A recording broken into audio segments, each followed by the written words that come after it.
We are continuing to follow that developing situation in Texas. A shooter opened fire at an ICE facility early this morning. It looks like from a nearby rooftop. And at least one ICE detainee is dead. 2 others hurt tonight. Fox's Sarah Allegre joins us now live from Dallas. So Sarah, a lot of information we have learned in the last couple of hours. What's the latest tonight?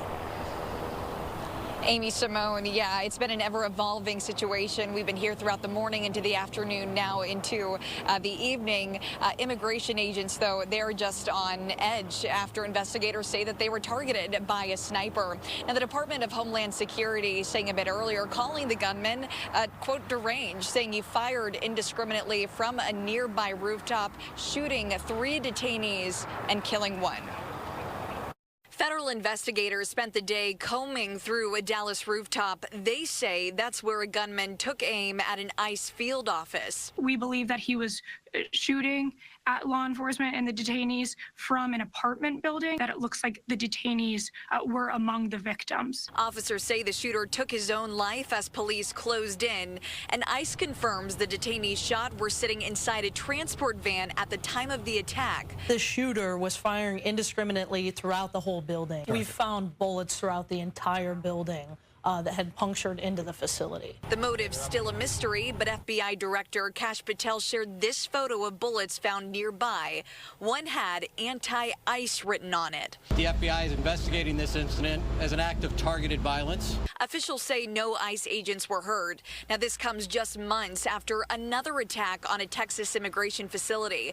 Prosecutors called that one a planned ambush. This is the second time I've had to stand in front of you and talk about a shooter at one of my facilities, and I think that the takeaway from all of this is that the rhetoric has to stop. Yeah, and we're still waiting on authorities to share the names of the 3 victims, 2 of which are in critical condition this evening. Now, ICE also says that the detainees are being processed here at the ICE field office before being moved to a long-term detention facility. In Dallas, Sarah Allegre, Fox 9. All right, thank you, Sarah. Ukrainian President Volodymyr Zelensky says change needs to happen now at a meeting with top UN officials today.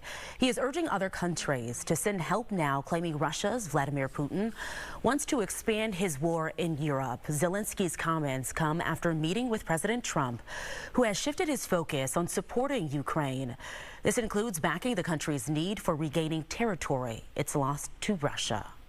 Ukrainians are peaceful people, but they are people who want to live freely in their own independent country.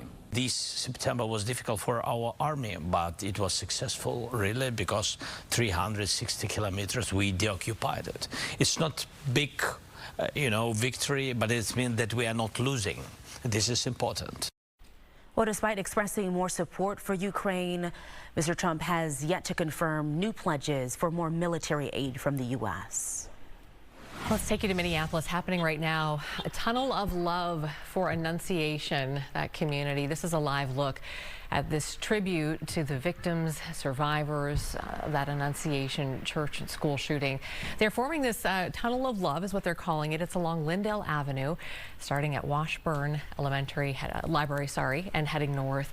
And organizers say that they are standing together tonight in grief and in love.